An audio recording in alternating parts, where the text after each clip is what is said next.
നരകത്തിലേക്ക് പെട്ടെന്ന് വീണു പോകുന്ന ഒരു പാപം പറഞ്ഞു തരട്ടെയോ?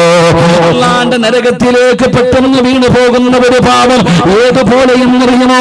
എന്റെ പ്രിയപ്പെട്ട സഹോദരങ്ങളെ, പറഞ്ഞാൽ അനുസരിക്കാത്ത ഒരു മൃഗമുണ്ടല്ലോ, അത് കയറ് പൊട്ടിച്ചിട്ട് ഓടുന്നത് പോലെ നരകത്തിലേക്ക് പെട്ടെന്ന് വീണു പോകുന്ന ഒരു പാപം പറഞ്ഞു തരാ. അല്ലാഹുവിന്റെ റസൂൽ സ്വഹാബത്തിനോട് ചോദിക്കുമ്പോ സ്വഹാബത്ത് പറയുന്നു, എന്താണ് നബിയേ നരകത്തിലേക്ക് പെട്ടെന്ന് വീണു പോകുന്ന പാപം ഏതാണ് നബിയേ? എന്റെ പ്രിയപ്പെട്ട സഹോദരങ്ങളെ, നമ്മൾ വിചാരിക്കുമ്പോ കള്ളുകുടിയാ, വിചാരമാ, പലിശ തിന്നലാ, ശിർക് ചെയ്യലാ, അല്ലെങ്കിൽ അഹങ്കാരമാ എന്നൊക്കെ ഞാനും നിങ്ങളും മനസ്സിൽ കരുതുന്നുണ്ടെങ്കിൽ അല്ലാഹുവിന്റെ പ്രവാചകൻ അവിടുന്ന് പറഞ്ഞു വരികയാണ്, നരകത്തിലേക്ക് പെട്ടെന്ന് വീണു പോകുന്ന ഒരു തിന്മയേതെന്നറിയോ? എന്റെ പ്രിയപ്പെട്ട സഹോദരങ്ങളെ, നമ്മൾ ഗൗനിക്കാത്തൊരു പാപമാ, നമ്മൾ നിസ്സാരമായി കാണുന്ന ഒരു കാര്യമാണ്. നരകത്തിലേക്ക് പെട്ടെന്ന് വീണു പോകുന്ന ഒരു തെറ്റേതെന്നറിയോ? അല്ലാഹുവിന്റെ പ്രവാചകൻ തന്റെ സ്വഹാബത്തിനോട് പറഞ്ഞു കൊടുക്കുകയാ, ഈ വഅലിന്റെ മജ്ലിസിൽ ഇരിക്കുന്ന എല്ലാവരും അല്ലാഹുവേ, ഞാനും നിങ്ങളും എല്ലാവരും പരിശുദ്ധമായ ഖുർആൻ പഠിച്ചവരാണ്. അല്ലാഹുവിന്റെ വിശുദ്ധമായ ഖുർആനിൽ 114 അധ്യായങ്ങള്, 6600 പരം വരുന്ന ആയത്തുകള്, പഠിച്ചവനെ ഖുർആനിലെ ഒരുപാട് സൂറത്തുകൾ ഞാനും നിങ്ങളും കാണാതെ പഠിച്ചവരാ, ഒരുപാട് ആയത്തുകൾ പഠിച്ചവരാ. പഠിച്ചവരെ എത്രയെത്രയോ ആയത്തുകളും സൂറത്തുകളും ഞാനും നിങ്ങളും പഠിച്ചവരാ. എന്റെ പ്രിയപ്പെട്ട മുസ്ലിമേ, ഈ പഠിച്ചതൊക്കെ നിങ്ങൾക്ക് ഓർമ്മയുണ്ടോ? അല്ലാഹുവിന്റെ വിശുദ്ധമായ ഖുർആൻ, ആ ഖുർആനിൽ ഒരുപാട് സൂറത്തുകളും ഒരുപാട് ആയത്തുകളും പഠിച്ചവരല്ലേ? ഈ പഠിച്ചതൊക്കെ ഓർമ്മയുണ്ടോ ചെറുപ്പക്കാരാ? ഈ പഠിച്ചതൊക്കെ ഓർമ്മയുണ്ടോ പെങ്ങളെ? അല്ലാഹുവിന്റെ പരിശുദ്ധമായ ഖുർആൻ പഠിച്ചിട്ടും മറന്നു കളയുന്നവരുണ്ടല്ലോ. എന്റെ പ്രിയപ്പെട്ടവരെ, നമുക്ക് നിസ്സാരമായി പോയല്ലോ. അല്ലാഹുവിന്റെ വിശുദ്ധമായ ഖുർആനിന്റെ മഹത്വം എന്താണ്, അതിന്റെ ശ്രേഷ്ഠത എന്താണ്, നമ്മളിൽ പലർക്കും അറിയില്ലല്ലോ. 27-ാം രാവിലെ എടുക്കാനുള്ള ഒരു ഗ്രന്ഥമായി പള്ളിയുടെ അലമാരിക്കകത്ത് ഖുർആൻ മാറുകയാ. വീട്ടിലാരെങ്കിലും മരണപ്പെടുമ്പോ യാസീൻ ഓതാൻ എടുക്കുന്ന ഒരു കിതാബായി പരിശുദ്ധമായ ഖുർആൻ മാറിയല്ലോ. അതിനെ പരിഗണിക്കുന്നില്ലല്ലോ. അതിന്റെ മഹത്വം എന്താണെന്ന് നമ്മളിൽ പലർക്കും ഇതുവരെ തിരിഞ്ഞിട്ടില്ലല്ലോ. ആ ഖുർആനിനെ കുറിച്ചൊരു ഭയമില്ലല്ലോ. എങ്കിൽ എന്റെ പ്രിയപ്പെട്ടവര്, അല്ലാഹുവിന്റെ പരിശുദ്ധമായ ഖുർആനിനെ കുറിച്ച് അല്ലാഹു പറഞ്ഞതെന്താ? هذا القرآن على جبل رأيته خاشعا متصديا من خشية الله. ഈ പരിശുദ്ധമായ ഖുർആൻ എന്നാണ് അല്ലാഹു സുബ്ഹാനഹു വ തആല ഒരു പർവതത്തിന്റെ മുകളിലാണ് ഇറക്കിയിരുന്നതെങ്കിൽ സുബ്ഹാനല്ലാഹ്, ആ ഖുർആൻ ഇറങ്ങിയത് കാരണം ഭയന്ന് വിറച്ചുകൊണ്ട് ആ പർവ്വതങ്ങൾ പോലും ധൂളികളായി പോകുമായിരുന്നു എന്ന് ഖുർആൻ പറയുകയാ. അതുകൊണ്ട് ഈ സദസ്സിലിരിക്കുന്നവരോട് പറയുകയാ, അല്ലാഹുവിന്റെ വിശുദ്ധമായ ഖുർആനിലെ ഏതെങ്കിലും ഒരു സൂറത്ത്, ഏതെങ്കിലും ഒരു ആയത്ത് അല്ലാഹുവിന്റെ ഖുർആൻ പഠിച്ചിട്ട് മറന്നു കളഞ്ഞ അവൻ നരകത്തിലേക്ക് പെട്ടെന്ന് വീണു പോകുമെന്ന് നബി മുഹമ്മദ് മുസ്തഫ സല്ലല്ലാഹു അലൈഹി വസല്ലമ തങ്ങൾ പറയുമ്പോൾ, പഠിച്ചവനെ പരിശുദ്ധമായ ഖുർആൻ പഠിച്ച 15 ഹാഫിളീങ്ങൾ നിരന്നിരിക്കുകയാണ്. ഇന്ന് പറയാൻ ഇതിനേക്കാളും ഒരു നല്ല വിഷയമില്ലടോ. ഇതിനേക്കാളും ഒരു നല്ല വിഷയം ഈ മക്കൾക്ക് പറഞ്ഞു കൊടുക്കാറില്ല. ഈ പഠിക്കുന്നവർക്കും ഈ കേൾക്കാമെന്നവർക്കും പഠിച്ചവരെ, ഈ പരിശുദ്ധമായ ഖുർആനിനെക്കാളും മഹത്വമുള്ള ഒന്നിനെ കുറിച്ച് പറയാൻ കഴിയില്ല. പഠിച്ചവനെ ഇത് പറയുമ്പോ നിങ്ങൾ വിചാരിക്കും ഈ 15 മക്കൾക്കുള്ളതാ, അല്ലെങ്കിൽ ഈ പഠിക്കുന്നവർക്കുള്ളതാ, അല്ലെങ്കിൽ പഠിച്ചവർക്കുള്ളതാണ്. ഉസ്താദേ, എനിക്ക് ഖുർആൻ ഓതാൻ അറിയില്ല, ഒരു സൂറത്ത് പോലും ഞാൻ പഠിച്ചിട്ടില്ല, ഒരായത്ത് പോലും എനിക്ക് ഓതാൻ അറിയില്ല, അതുകൊണ്ട് പഠിച്ചവനെ രക്ഷപ്പെട്ടു എന്ന് നിങ്ങളിൽ ആരെങ്കിലും കരുതുന്നുണ്ടെങ്കിലോ എന്റെ പ്രിയപ്പെട്ട സഹോദരാ, ഖുർആൻ പഠിക്കാത്തവരെ, ഖുർആൻ ഓതാത്തവര്, ഖുർആൻ ഓതാൻ അറിയാത്തവര് നിങ്ങളോടല്ലടോ പറയുന്നത്, ഈ ഹാഫിളീങ്ങളോടല്ല. പഠിപ്പിക്കുന്ന ഉസ്താദന്മാരോടല്ല, ഇവിടെ പഠിക്കുന്ന മക്കളോട് മാത്രമല്ല, പഠിച്ചവനെ ഖുർആൻ ഓതുന്നവരോട് മാത്രമല്ല, ഈ സദസ്സിലിരിക്കുന്നവരോട് പറയുകയാ, നിങ്ങൾ അല്ലാഹുവിന്റെ ഖുർആൻ കേട്ടവരാണല്ലോ. പരിശുദ്ധമായ ഖുർആനിലെ ഒരായത്ത് പോലും കേൾക്കാത്ത ഒരു മനുഷ്യനും ഈ മജ്ലിസിലില്ലല്ലോ. എല്ലാവരും കേൾക്കുന്നവരാണ്. ഒരുപാട് ഉസ്താദന്മാര് പരിശുദ്ധമായ ഖുർആനിന്റെ ആയത്തുകൾ ഓതി തന്നല്ലോ. അതിന്റെ അർത്ഥം നിനക്ക് പറഞ്ഞു തന്നല്ലോ. പരിഗണിക്കാറുണ്ടോ? അല്ലാഹുവിന്റെ കലാമല്ലേ. പരിശുദ്ധമായ ഖുർആനിന്റെ ആയത്തുകൾ ഓതിയിട്ട് ഉസ്താദന്മാര് പറഞ്ഞു തരുമ്പോ നീയൊക്കെ വിചാരിച്ചു അത് പിരിക്കാനാണ്. എങ്കിൽ എന്റെ പ്രിയപ്പെട്ടവരെ, ഒരിക്കലുമല്ല. അല്ലാഹുവിന്റെ വിശുദ്ധമായ കലാമ് കേട്ട് ഒരു ചെവിയിലൂടെ കേട്ടും മറു ചെവിയിലൂടെ കളയുന്നവന് അങ്ങനെ കളയാനുള്ളതല്ല. അല്ലാഹുവിന്റെ കലാമിനെ നിനക്കറിയാനിട്ടാണ്, പരിശുദ്ധമായ ഖുർആനിനെ നിനക്കറിയാനിട്ടാണ്. അത് കളിക്കേണ്ട കാര്യമല്ല, അത് നിസാരമാക്കേണ്ട കാര്യമല്ല, അത് പരിഗണിക്കാതെ തള്ളാനുള്ള കാര്യമല്ല. അത് നിനക്ക് സന്മാർഗമായിട്ട് അല്ലാഹു ഇറക്കി തന്നതാ. ഈ ഖുർആനിനെ കുറിച്ചും അല്ലാഹു നിന്നോട് വിചാരണ ചെയ്യുമല്ലോ. അതുകൊണ്ട് ഈ സദസ്സിലിരിക്കുന്നവരോട് പറയുകയാ, അല്ലാഹുവിന്റെ പരിശുദ്ധമായ ഖുർആനിലെ ആയത്തുകൾ കേട്ടിട്ട് അതിനെ പരിഗണിക്കാതെ നടക്കുന്നവനുണ്ടല്ലോ, അതിനെ നിസാരമാക്കുന്നവനുണ്ടല്ലോ, അതിനെ അവഗണിക്കുന്നവനുണ്ടല്ലോ, അവൻ അല്ലാഹു കൊടുക്കുന്ന 10 ശിക്ഷ അല്ല തന്നെ ഖുർആനിലൂടെ പറയുകയാ. കള്ളുകുടിയന്റെ ശിക്ഷയല്ല, വ്യഭിചരിച്ച് നടക്കുന്നവന്റെ ശിക്ഷയല്ല, പലിശ തിന്നുന്നവന്റെ ശിക്ഷയല്ല, ശിർക്ക് ചെയ്യുന്നവന്റെ ശിക്ഷയല്ല, നിസ്കരിക്കാത്തവന് കൊടുക്കുന്ന ശിക്ഷയല്ല. അല്ലാഹുവിന്റെ പരിശുദ്ധമായ ഖുർആൻ കേട്ടിട്ട് അതിന് നൽകേണ്ട പരിഗണന നൽകാത്തവന് അല്ലാഹു 10 ശിക്ഷ ഒരുക്കി വെച്ചിട്ടുണ്ടെന്ന് അല്ലാഹുവിന്റെ വിശുദ്ധ ഖുർആൻ.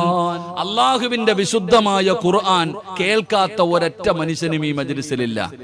ഞാൻ നിങ്ങൾ എല്ലാരും ഖുർആൻ കേൾക്കും, ഒരു ചെവിയിലൂടെ കേട്ടും മറു ചെവിയിലൂടെ ഇങ്ങനെ കളയാ. ഇത് ഉസ്താദന്മാർക്ക് മാത്രം ഉള്ളതാണെന്ന ചിലരുടെ വിചാരം. എങ്കിൽ എന്റെ പ്രിയപ്പെട്ട സഹോദരങ്ങളെ, പരിശുദ്ധമായ ഖുർആൻ കേട്ടിട്ട് അത് പരിഗണിക്കാത്തവൻ അല്ലാഹു 10 ശിക്ഷ ഒരുക്കി വെച്ചിട്ടുണ്ട്. അല്ലാഹു നമ്മളെ കാത്തുരക്ഷിക്കുമാറാകട്ടെ. അല്ലാഹു നമ്മളെ കാത്തുരക്ഷിക്കുമാറാകട്ടെ. ഇവന്മാര് വിചാരിക്കും, പടച്ചോനെ ഇനിയിപ്പോ വീട്ടിൽ പോയിട്ട് പറയും വാപ്പാനോട്, ഉസ്താദ് പറഞ്ഞത് ഖുർആനിലെ ഒരായത്ത് പഠിച്ചിട്ട് മറന്ന നരകത്തിൽ പോകുന്ന വാപ്പാന്ന് പറഞ്ഞ് പേടിക്കണ്ടട്ടാ. നിങ്ങൾ അങ്ങനെയൊന്നും വിചാരിക്കണ്ട. അള്ളാന്റെ പരിശുദ്ധമായ ഖുർആൻ അത് എല്ലാവർക്കും അല്ലാഹു കൊടുക്കില്ല, അത് മനസ്സിലാക്കിയാൽ മതി. എടാ, ഖുർആൻ അല്ലാഹു എല്ലാവർക്കും കൊടുക്കൂല, അല്ലാഹ് ഇഷ്ടപ്പെട്ടവർക്കേ കൊടുക്കൂ. നിന്റെ വീട്ടിൽ തന്നെ എത്ര മക്കളുണ്ട്, എന്നിട്ട് അല്ലാഹ് നിനക്ക് മാത്രമല്ലേ ഭാഗ്യം തന്നുള്ളൂ? എത്രയോ ഉസ്താദന്മാരെ കാണുന്നുണ്ട്, എല്ലാ ഉസ്താദന്മാരും ഹാഫിളീങ്ങളായില്ലല്ലോ. അപ്പൊ അല്ലാഹ് ഇഷ്ടപ്പെട്ടവർക്ക് അത് കൊടുക്കും. അത് നിലനിർത്താനുള്ള പരിപാടികൾ എന്താന്ന് വെച്ചാൽ അതാ ഉസ്താദന്മാർ ഇവിടെ എല്ലാരും പറഞ്ഞ എന്താ, ഹാഫിളീങ്ങളോട് പറഞ്ഞത്, നിങ്ങൾ ഇപ്പൊ ഹാഫിളീങ്ങളായി, ഇത് നിലനിർത്തണം. നിങ്ങൾ അത് നിലനിർത്തണമെങ്കിൽ അതിൻ്റെതായ രീതിയിൽ ജീവിക്കണം. അള്ളാഹു അങ്ങനെ ജീവിക്കാൻ ഭാഗ്യം തരുമാറാകട്ടെ. അപ്പൊ അതുകൊണ്ട് ഖുർആനിലെ ആയത്ത് കേട്ടിട്ട് നിസാരമാക്കും, ഇതെനിക്കൊന്നുമല്ല, ഇത് ഞങ്ങൾക്ക് വേണ്ടിയൊന്നും പറയുന്നതല്ല എന്ന് പറഞ്ഞ് ഒരു ചെവിയിലൂടെ കേട്ട് മറു ചെവിയിലൂടെ കളയുന്നവന് അള്ളാഹു ഒരുക്കി വെച്ചിരിക്കുന്ന 10 ശിക്ഷയുണ്ട്. അള്ളാഹു പഠിക്കാൻ ഭാഗ്യം തരുമാറാകട്ടെ. അള്ളാഹു ഭാഗ്യം തരുമാറാകട്ടെ. സാധാരണ വഴുത് കേട്ടിട്ട് പോകല്ലേ വാപ്പ. സാധാരണ വഴുത വെക്കണ പോലെ ഒരു ചെവിയിലൂടെ കേട്ട് മറു ചെവിയിലൂടെ കളഞ്ഞിട്ട് പോകരുത്.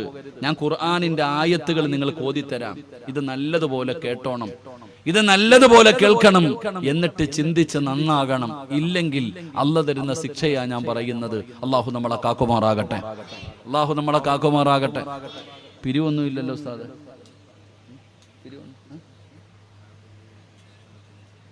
നിങ്ങളെ വലിയ വലിയ ആൾക്കാരുള്ളപ്പോൾ നമ്മളെന്ത് പിരിക്കാനാപ്പാ? നല്ല EP ഉസ്താദൊക്കെ നല്ല പിരിച്ചിട്ടുണ്ടോ? എന്തേപ്പാ ഉസ്താദ്, എന്തേ ഇവിടുത്തെ പ്രിൻസിപ്പാൾ, എന്തേപ്പാ ഇവിടുത്തെ ഉസ്താദ്, എന്തേപ്പാ പാവപ്പെട്ട ഒത്തിരി ചരിച്ചു ചേരുവാനിയാ. അപ്പൊ ഇൻഷാ അല്ലാഹ് 10 പറയാവുന്ന വാക്കൊന്നും ഞാൻ പറയൂല. 10:30 വരെ സമയമുണ്ട്. കറക്റ്റ് 1.25 മണിക്കൂറുണ്ട് ഇനിയിപ്പോ. അൽഹംദുലില്ലാഹ് 1 മണിക്കൂറും 14 മിനിറ്റും ഉണ്ട് ഇൻഷാ അല്ലാഹ്. അതിനിടയിൽ പറയാൻ പറ്റുന്ന പറഞ്ഞ് നമുക്ക് ദുആ ചെയ്ത് പിരിയാം. അള്ളാഹു ഭാഗ്യം തരുമാറാകട്ടെ. അപ്പൊ തുടങ്ങല്ലേ. നിങ്ങൾ എന്താ ഇപ്പൊ ഇങ്ങനെ ഇരിക്കണം പരമനുഷ്യന്മാരെ? തുടങ്ങല്ലേ. അപ്പൊ ഒന്നാമത്തെ ആയത്ത്, അള്ളാന്റെ വിശുദ്ധമായ കലാമ കേട്ടിട്ട് അതിനെ പരിഗണിക്കാതെ ഇങ്ങനെ നടക്കണ ചങ്ങായിമാരുണ്ടല്ലോ, അവർക്ക് അള്ളാഹു കൊടുക്കുന്ന ഒന്നാമത്തെ ശിക്ഷ എന്താ? ഈ വഅലിന്റെ സദസ്സിലിരിക്കുന്ന ചില മക്കളുടെ പരാതി എന്തെന്നറിയോ? ഉസ്താദെ, എന്റെ വാപ്പായ്ക്ക് 50, 55, 60 വയസ്സായി, മുടി നരച്ചു, രോഗമായി, ഉപ്പാന്റെ ജ്യേഷ്ഠനും അനുജനും കൂടെ പഠിച്ചവൻ വരെ കബറിൽ പോയി, പക്ഷെ വാപ്പാടെ സ്വഭാവത്തിൽ ഒരു മാറ്റവും ഇല്ല. ഇപ്പോഴും വാപ്പ വാട്സപ്പും ഫേസ്ബുക്കും ആയിട്ട് നടക്കാം. വാപ്പ പഠിച്ചവനെ സ്വന്തം മക്കള് പറയാ, ഉപ്പ നന്നാകുന്നില്ല, നിസ്കരിക്കുന്നില്ല, ഖുർആൻ ഓതുന്നില്ല, ദിക്റ് പറയുന്നില്ല, മരിക്കേണ്ടവനാണെന്നുള്ള ചിന്തയില്ല, അള്ളാനെ മറന്നിട്ട് ഇങ്ങനെ നടക്കാ. ഉസ്താദിനോട് പറയാ, എന്റെ വാപ്പ നന്നാകാൻ വേണ്ടി ദുആ ചെയ്യണം ഉസ്താദെ. പെണ്ണുങ്ങൾ പറയാ, പടച്ചവനെ എന്റെ ഉമ്മ 40, 50 വയസ്സായി, മുടിയെല്ലാം നരച്ചുപോയി, പടച്ചവനെ തൊലിയെല്ലാം ചുളുങ്ങിപ്പോയ ഉമ്മ ഇപ്പോഴും നിസ്കാരമില്ല, ഖുർആൻ ഓതാറില്ല. പടച്ചവനെ എപ്പോഴും ടിവിയുടെ ഫ്രണ്ടിലിരുന്ന് സീരിയലിന്റെ ലോകത്താണ്, ഉപദേശിച്ച ചീത്ത വിളിക്കുകയാണ്, ഏഷണിയാണ്, പരദൂഷണമാണ്, അവിടുത്തെ ഔറത്ത് പോലും മറയ്ക്കാറില്ല. പ്രായം ചെന്നിട്ടും എന്റെ ഉമ്മ നന്നാകുന്നില്ലല്ലോ. ഈ സദസ്സിലിരിക്കുന്ന പല മാതാപിതാക്കളുടെയും പരാതി എന്തെന്നറിയോ? ഉസ്താദേ, 15 വയസ്സുള്ളവന്, 18 വയസ്സുള്ളവൻ, 20 വയസ്സുള്ളവൻ, അവൻ കഞ്ചാവടിക്കുന്നു, കള്ളു കുടിക്കുന്നു, അവൻ എന്നെ ആദരിക്കുന്നില്ല, ബഹുമാനിക്കുന്നില്ല.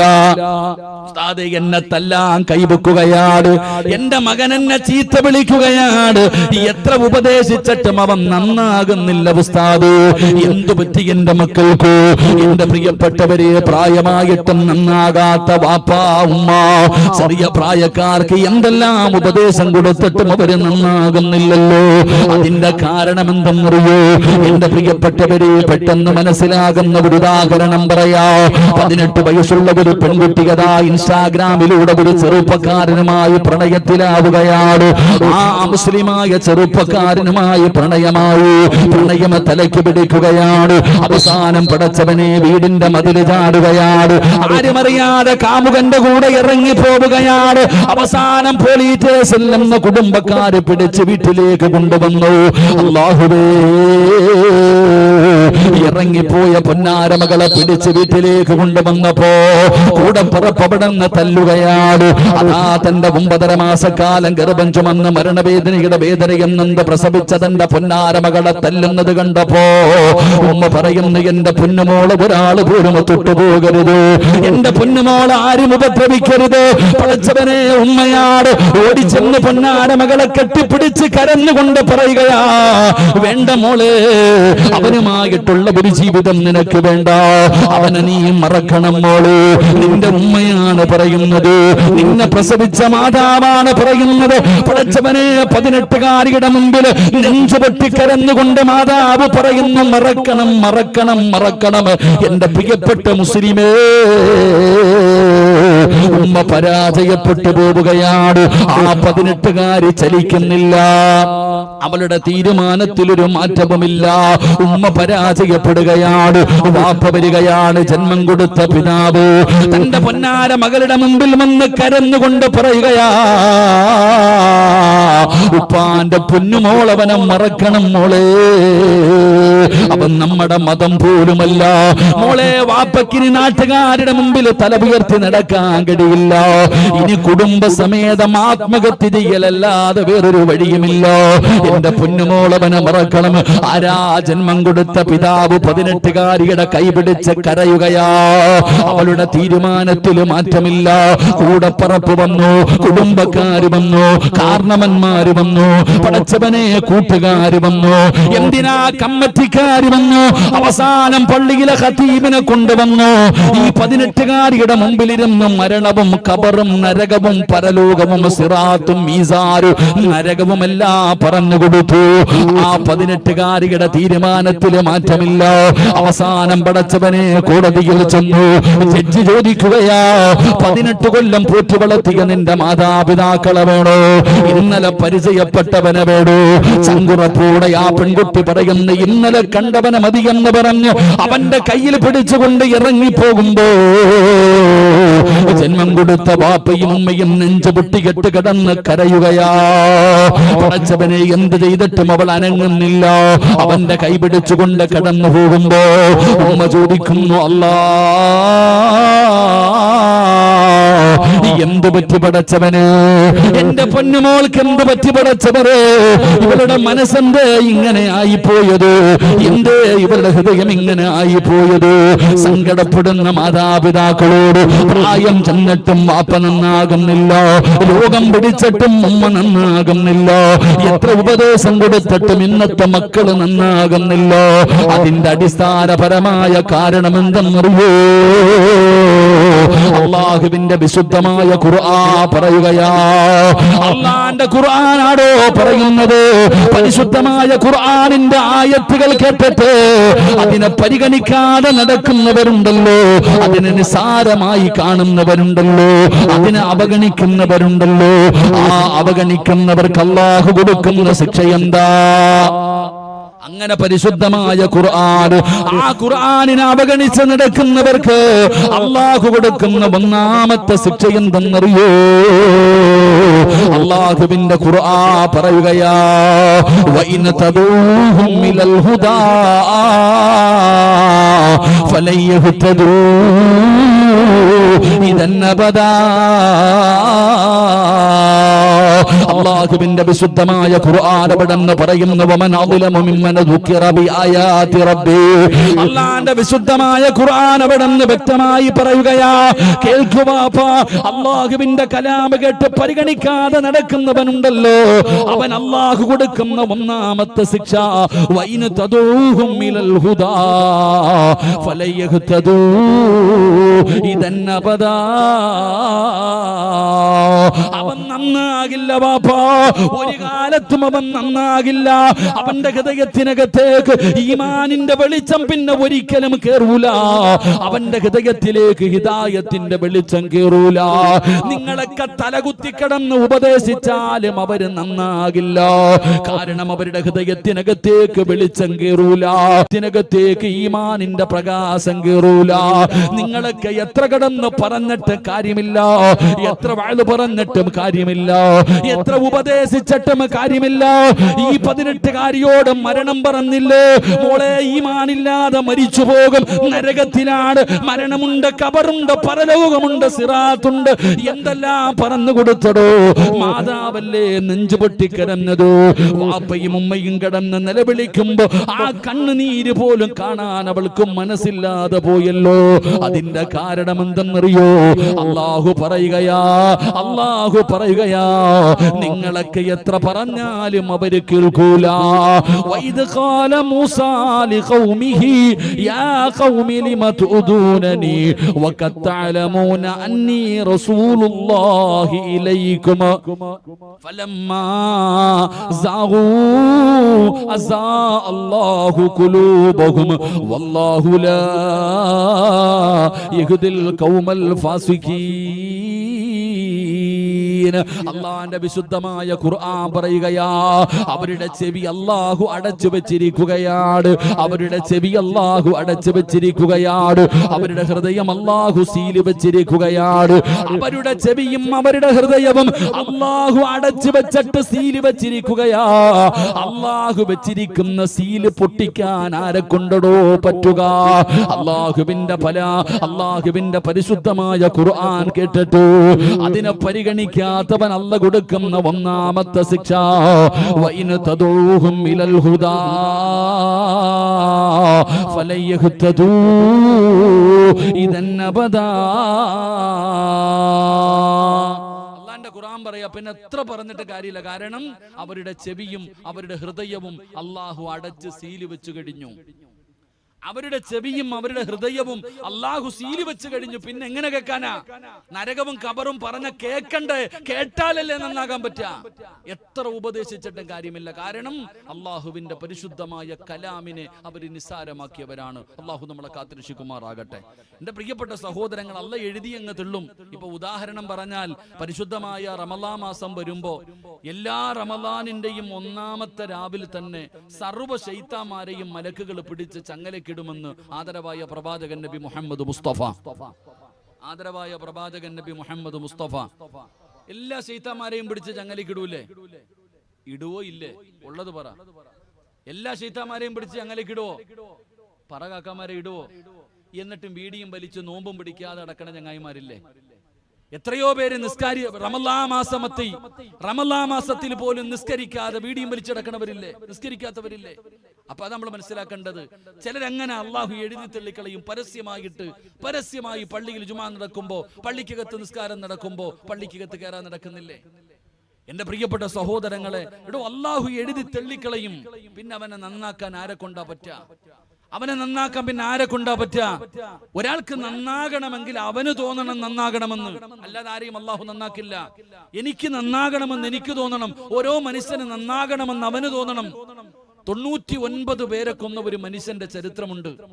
99 പേരെ കൊന്നപ്പോഴാ, 99ാമത്തെ ആളെ കൊന്നപ്പോഴാ ആ മനുഷ്യന് തോന്നുന്നത്, ഞാൻ ചെയ്യുന്നത് പാവാണല്ലോ അല്ലാ, ഞാൻ ചെയ്യുന്നത് തെറ്റാണല്ലോ. ആ മനുഷ്യൻ അപ്പോഴാ നന്നാകണമെന്ന് തോന്നിയത്.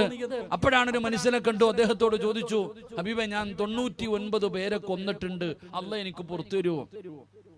ഞാൻ 99 പേരെ കൊന്ന ഒരാളാ, അല്ല എനിക്ക് പുറത്തു തരുവോ? ആ സമയത്ത് ആ മനുഷ്യൻ പറഞ്ഞു, നിനക്കോ അല്ല പുറത്തു തരാനോ? 99 പേരെ കൊന്ന നീ നരകത്തിലാണ്, നിനക്ക് അല്ല പുറത്തു തരൂല, നീ നരകത്തിലാ. അപ്പൊ ഈ ചങ്ങാതി വിചാരിച്ചു, എന്തായാലും 99 എണ്ണത്തിനെ കൊന്നു, എന്നാ 100 തികയ്ക്കാം, അവനെ കൂടെ അങ്ങ് കൊന്നു കളഞ്ഞു. അങ്ങനെ 100 പേരെ കൊന്നു. 100 പേരെ കൊന്നു കഴിഞ്ഞപ്പോഴും ആ മനുഷ്യന് കുറ്റബോധം. അല്ലാഹുവേ, ഞാൻ 100 കൊല ചെയ്തല്ലോ, അല്ലാ നന്നാകണം. അപ്പൊ ഇങ്ങനെ നോക്കുമ്പോ ഒരു ഉസ്താദ് വരുന്നുണ്ട്. ആദ്യം കണ്ടൊരു മനുഷ്യൻ സാധാരണ ഒരാളെയാ കണ്ടത്.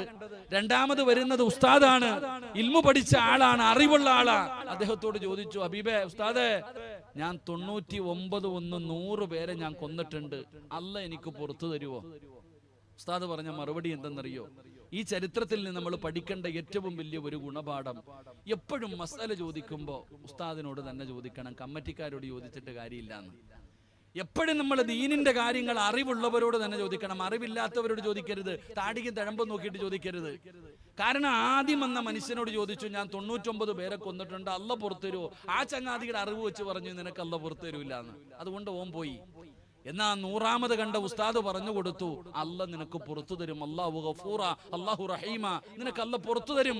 ഉസ്താദ് ഉപദേശം കൊടുത്തു, ഈ നാട്ടിൽ ജീവിക്കരുത്, അപ്പുറത്തൊരു നല്ല നാടുണ്ട്, അങ്ങോട്ട് പൊക്കോ. ഈ ചങ്ങാതി പോയി. പോകുന്ന വഴിയിൽ മരിച്ചുപോയി. മരിച്ചുപോയ ഉടനെ നരകത്തിന്റെ മലക്കും വന്നു, സ്വർഗത്തിന്റെ മലക്കും വന്നു. നരകത്തിന്റെ മലക്കുകൾ പറഞ്ഞു, ഇവൻ ഞങ്ങൾക്കുള്ളതാ, ഇവൻ 100 പേരെ കൊന്ന കൊലപാതകയാ, ഇവൻ നരകത്തിലേക്കുള്ളവനാ. സ്വർഗത്തിന്റെ മലക്ക് പറഞ്ഞു, ഞങ്ങൾ തരൂല, ഇവൻ തൗബ ചെയ്തിട്ട് വന്നവനാ.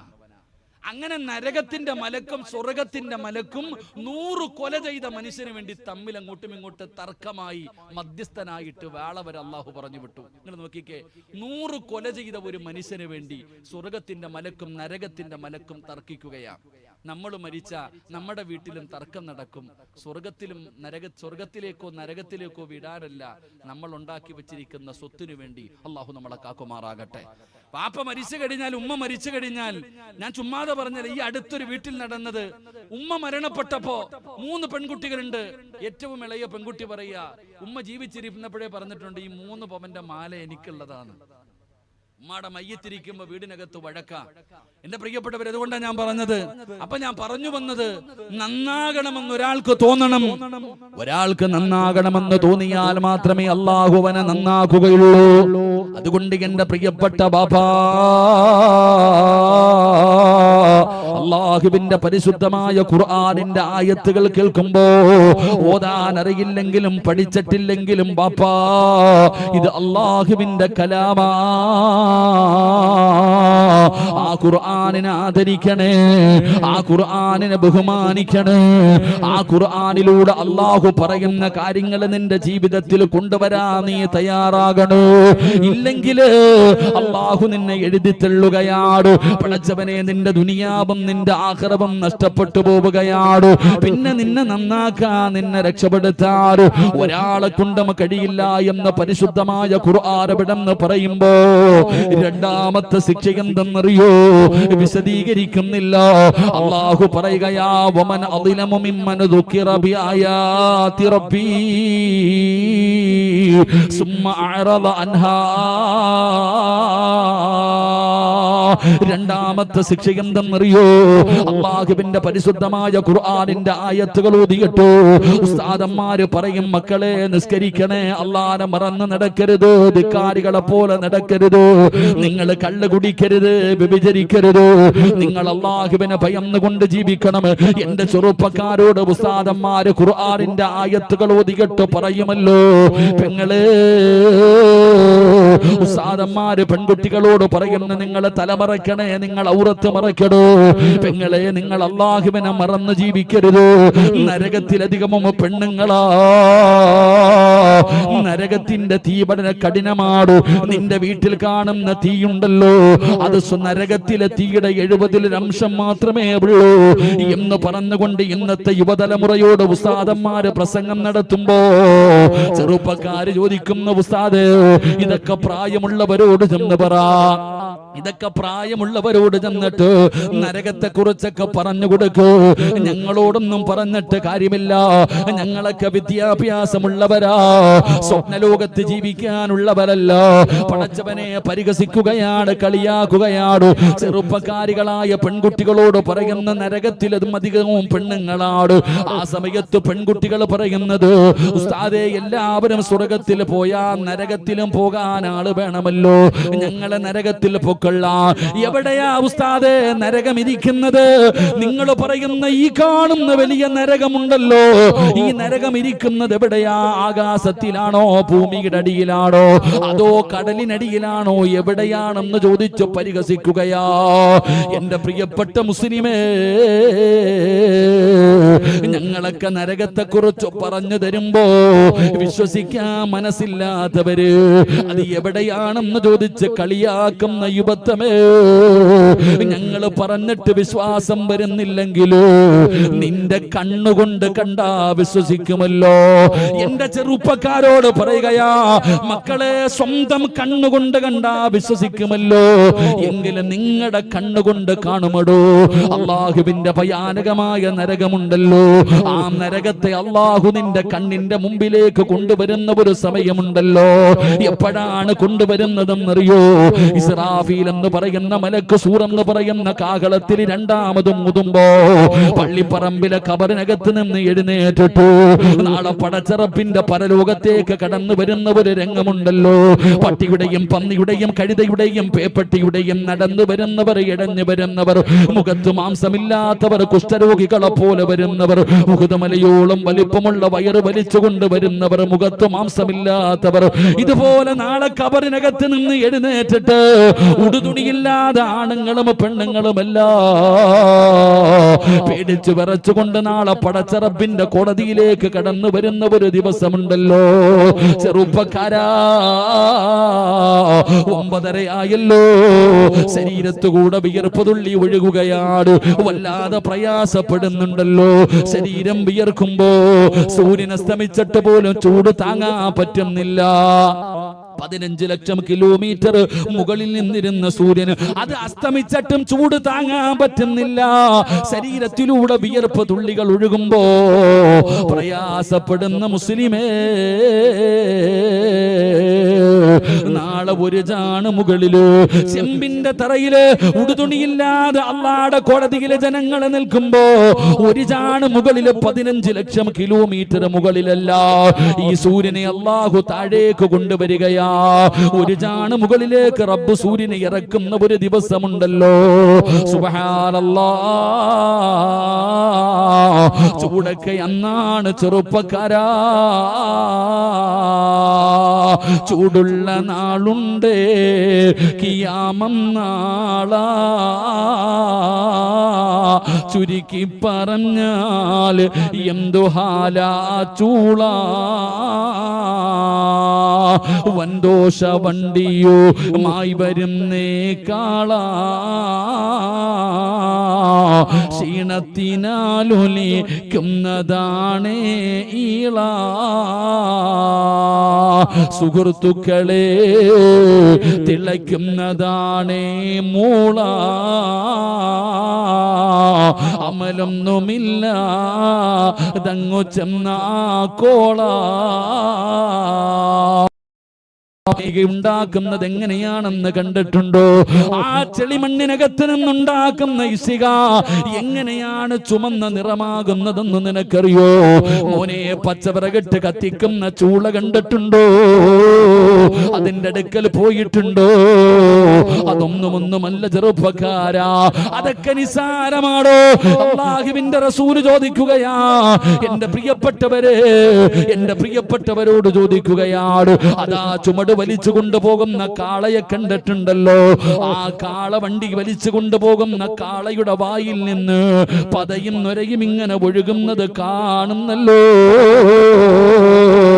ഇതുപോലെ നാളെ അല്ലാഹുവിന്റെ കോടതിയിൽ വെച്ച് കാണാ മനുഷ്യന്മാരുടെ വായിലൂടെ പതയും നൊരയും ഇങ്ങനെ ഒഴുകുകയാ. പ്രസംഗം കേൾക്കുന്ന പെങ്ങള്, ഫർദക്കകത്തുകൂടെ രഹിത നിന്റെ വിയർപ്പ് തുള്ളി ഇങ്ങനെ ഒഴുകുമ്പോ പ്രയാസപ്പെടുന്ന ഉമ്മ, നിന്റെ വീട്ടിൽ അടുക്കളയിൽ ചോറ് വെക്കുമല്ലോ, കലത്തിനകത്ത് കിടന്ന് ചോറ് തിളയ്ക്കുന്നത് കാണുന്നവളല്ലേ പെങ്ങള്? എങ്കിലും നാളെ അല്ലാഹുവിന്റെ കോടതിയില് നിന്റെ തലയോട്ടിക്കകത്ത് കിടക്കുന്ന തലയോട്ടിക്കകത്ത് കിടക്കുന്ന തലച്ചോറിങ്ങനെ തിളച്ചിട്ട് മുഖത്തുകൂടെ ഒഴുകുന്ന ഒരു ദിവസം വരാറുണ്ട്. ആ ചെമ്പിന്റെ തറയിൽ നിന്നിട്ട് യാ വൈലതാ യാ ഹസ്റതാ, എന്റെ നാശമേ എന്ന് പറഞ്ഞുകൊണ്ട് നിലവിളിക്കുന്ന ദിവസമുണ്ടല്ലോ. നരകത്തിന്റെ കാവൽക്കാരനായ മാലിക് എന്ന് പറയുന്ന മലക്കിന്റെ ചാരത്തേക്ക് അതാ മഹാനായ മുഖറബുൽ അംലാക്ക് മലക്ക് ജിബ്രീൽ അലൈഹിസ്സലാം കടന്നു ചെല്ലുകയാ. മാലിക്കേ, നരകത്തെ കൊണ്ടുവാ മാലിക്കേ, അല്ലാഹുവിന്റെ കോടതിയിലേക്ക് നരകത്തെ കൊണ്ടുവരാ പറഞ്ഞിരിക്കുകയാണ്. ജിബ്രീൽ എന്ന് പറയുന്ന മലക്ക് എന്ന് പറയുമ്പോ മാലിക് എന്ന് പറയുന്ന നരകത്തിന്റെ കാവൽക്കാരനായ മലക്ക് ചോദിക്കുകയാ, എങ്ങനെയാ നരകത്തെ കൊണ്ടുവരുന്നത്? അല്ലാഹുവിന്റെ കൽപ്പനയാണ് മാലിക്. സുബ്ഹാനല്ലാഹ്, നരകത്തിന്റെ കാവൽക്കാരായ മലക്കുകളെ വിളിക്കുകയോ. അതാ പടച്ചവന് മീഖായിൽ എന്ന് പറയുന്ന മലക്ക് തന്റെ അനുയായികളെ വിളിക്കുകയാണ്. എന്നിട്ട് പറയുന്ന ചങ്ങല എടുത്തുകൊണ്ടുവരാറ്, നരകത്തെ ബന്ധിപ്പിക്കാറുള്ള ചങ്ങല എടുത്തുകൊണ്ടുവരാറ്. അതാ മലക്കുകൾ 70,000 ചങ്ങലകൾ എടുത്തുകൊണ്ടുവരികയാണ്. 70,000 ചങ്ങല കൊണ്ടുവന്ന നരകത്തിന്റെ ഒരു ഭാഗത്തെ അവിടെ നിന്ന് ബന്ധിപ്പിക്കുകയാ. പടച്ചറപ്പേ, നരകത്തെ വലിച്ചു കൊണ്ടുവരുന്ന ചങ്ങലയുടെ വലുപ്പമല്ല, ആ ചങ്ങലയിലെ കൊളുത്തുണ്ടല്ലോ, ആ ചങ്ങലയിലെ ഒരു കൊളുത്തിന്റെ വലിപ്പമുണ്ടല്ലോ, ഈ കാണുന്ന ദുനിയാവിനെക്കാളും വലുതാ. ഇതുപോലെയുള്ള കൊളുത്തുകൾ കൊണ്ടുണ്ടാക്കിയ 70,000 ചങ്ങല കൊണ്ട് വന്ന് നരകത്തെ ബന്ധിപ്പിക്കുകയാണ്. ഒരു ചങ്ങലയിൽ 70,000 മലക്കുകളോ. സുബ്ഹാനല്ലാഹ്, അല്ലാഹുവിന്റെ നരകത്തെ വലിച്ചു കൊണ്ടുവരികയാണ്. നാളെ പടച്ചറപ്പിന്റെ പരലോകത്ത് നിൽക്കുന്ന ജനങ്ങളെ കാണിക്കാറ് അല്ലാഹുവിന്റെ അദാബുകൾ കൊണ്ട് നിറച്ച നരകമുണ്ടല്ലോ, ആ നരകത്തെ ഇങ്ങനെ വലിച്ചു കൊണ്ടുവരുമ്പോ എവിടെയാ ഉസ്താദ്? അതാ കളിയാക്കിയ യുവത്വമേ, ആ നരകത്തെ ഇങ്ങനെ കൊണ്ടുവരുന്നത് കാണുമ്പോ നീ തന്നെ അല്ലാഹുവിനോട് പറയുകയാ, റബ്ബനാ അബ്സ്വറിനാ വസമിഅനാ ഫർജിഅനാ. അല്ലാഹുവിനോട് പറയുന്ന പടച്ചവര്, ആ നരകത്തെ ഞാൻ എന്റെ കണ്ണുകൊണ്ട് കണ്ടുറപ്പേ, തീ കണ്ടുറപ്പേ, വലിപ്പം കണ്ടുറപ്പേ, ശിക്ഷ കണ്ടുറപ്പേ. അല്ലാഹുവേ,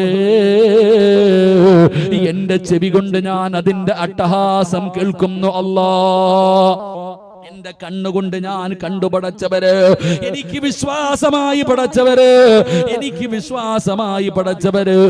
അതുകൊണ്ട് ഫർജഅനാ, എനിക്കൊരവസരം കൂടെ തരുവോല്ലോ എന്ന് നാളെ പരലോകത്ത് കിടന്ന് യാചിക്കുമെന്ന് പരിശുദ്ധമായ ഖുർആൻ പറയുമ്പോ എന്റെ പ്രിയപ്പെട്ടവരോട് പറയുകയാ, അല്ലാഹുവിന്റെ പരിശുദ്ധമായ ഖുർആൻ ഊതിയിട്ട് വെള്ളിയാഴ്ച ജുമഅയ്ക്ക് പോകുമ്പോ ഉസ്താദന്മാര് പറയുമല്ലോ, വാപ്പാ 5 നേരം നിസ്കരിക്കൂ. അല്ലാഹുവിന്റെ പള്ളിയുടെ മിനാരത്തിൽ നിന്ന് ബാങ്ക് വിളിക്കുന്ന ഒരു ദിവസം 5 നേരം ഹയ്യ അലൽ സ്വലാ ഹയ്യ അലൽ ഫലാ. അല്ലാഹുവിന്റെ പള്ളിയുടെ മിനാരത്തിൽ നിന്ന് ബാങ്ക് വിളിക്കുന്നുണ്ട്. നിസ്കരിക്കാൻ പറയുമ്പോ പടച്ചവരെ നിസാരമാക്കുന്നവരുണ്ടല്ലോ. എടാ ചെറുപ്പക്കാരാ, അല്ലാഹുവിന്റെ പള്ളിയിൽ നിന്ന് ബാങ്ക് വിളിക്കുമ്പോ കടത്തിണ്ണയിലും കലങ്ങിന്റെ മുകളിലും പോസ്റ്റിന്റെ മുകളിലും വെറുതെ ഇരിക്കുന്ന ചെറുപ്പക്കാരോട് പറയുന്ന മക്കളെ, ബാങ്ക് വിളിക്കുന്നടോ. ചെറുപ്പക്കാര് പറയുന്ന മറുപടി എന്തെന്നറിയോ? മുഅദ്ദിനിന്റെ ജോലി ചെയ്യുന്നു, അദ്ദേഹത്തെ ശമ്പളം കൊടുത്ത് നിർത്തിയിരിക്കുന്നത് ബാങ്ക് വിളിക്കാനാ, നിസ്സാരമാക്കുകയാ. നിസ്കാരം നടക്കുമ്പോ പള്ളിയിലെ ഇമാമിന്റെ ജോലിയാ നിസ്കരിക്കലൂ. പടച്ചവനെ, ചെറുപ്പക്കാർ നിസ്കരിക്കാൻ മടിയാടു. നിസ്കരിക്കാൻ പറയുമ്പോ വല്ലാത്ത മടിയാ. ചെറുപ്പക്കാരോട് പറയുന്ന മക്കളെ, 5 നേരം അല്ലാഹുവിന്റെ പള്ളിയിൽ പോയി നിസ്കരിക്കണം. നിസ്കാരത്തെ കുറിച്ച് പറയുമ്പോ അതിനെ നിസ്സാരമാക്കുന്നവരുണ്ടല്ലോ. കള്ളുകുടിയെ കുറിച്ച് പറയുമ്പോ, വ്യഭിചാരത്തെ കുറിച്ച് പറയുമ്പോ, ഇതൊക്കെ പറയുമ്പോ നിസ്സാരമാക്കുകയാ. പരിഗണനയില്ല, കളിയാക്കല, പരിഹാസമാ. പടച്ചവനെ ഉസ്താദേ, നിങ്ങളൊക്കെ പറയുന്നത് പോലെ ജീവിക്കാൻ പറ്റൂല. ഇന്നത്തെ ചെറുപ്പക്കാരൊക്കെ നിസ്കരിക്കാൻ പള്ളിയിൽ നിന്ന് ബാങ്ക് വിളിക്കുന്നു. എടാ ബാങ്ക് വിളിക്കുന്നടാ, അത് മുഅദ്ദിന്റെ ജോലി ചെയ്യുന്നു. നിസ്കാരം അത് ഉസ്താദിന്റെ പണി നടക്കുന്നു. നമുക്കിതൊന്നും പറഞ്ഞിട്ടില്ല, നമുക്ക് വെള്ളിയാഴ്ച മാത്രം പോയാൽ മതി. എന്റെ പ്രിയപ്പെട്ടവരെ, ഉസ്താദന്മാര് പറയുന്നു, മക്കളെ കള്ളു കുടിക്കരുത്. എടാ, ഒരു തുള്ളി കള്ള് തൊണ്ടയ്ക്ക് താഴെ പോയാൽ നീ നരകത്തിലാ, നീ സ്വർഗത്തിലേക്ക് കടക്കൂല. ഇതൊക്കെ പറഞ്ഞു കൊടുക്കുമ്പോ എന്റെ പ്രിയപ്പെട്ടവരെ, ഇന്ന് പരിഹസിക്കുന്ന ഒരു കാലം, നിസ്സാരമാക്കുന്ന ഒരു കാര്യം. ഉസ്താദ് നിങ്ങളൊക്കെ ഇങ്ങനെ നടന്നോ? നിങ്ങളൊക്കെ എത്ര വഅദ് പറഞ്ഞാലും നമ്മൾ മാറൂല. നമ്മളെ പരിഹസിക്കുന്ന കാലം. എടോ, ഇന്ന് തെറ്റ് ചെയ്യാൻ പേടിയില്ലടോ. ഇന്നത്തെ മുസ്ലിം സമുദായത്തിന്റെ ഏറ്റവും പണ്ട് ഒരു വീടി വലിക്കാൻ പേടിയായിരുന്നു. ഒരു വീടി വലിക്കാൻ പേടി. പടച്ചവനെ, എന്തെങ്കിലൊക്കെ തെറ്റ് ചെയ്യുമ്പോ ഒരു ഭയമുണ്ടായിരുന്നു മനുഷ്യന്. ഇന്നത് പോയി.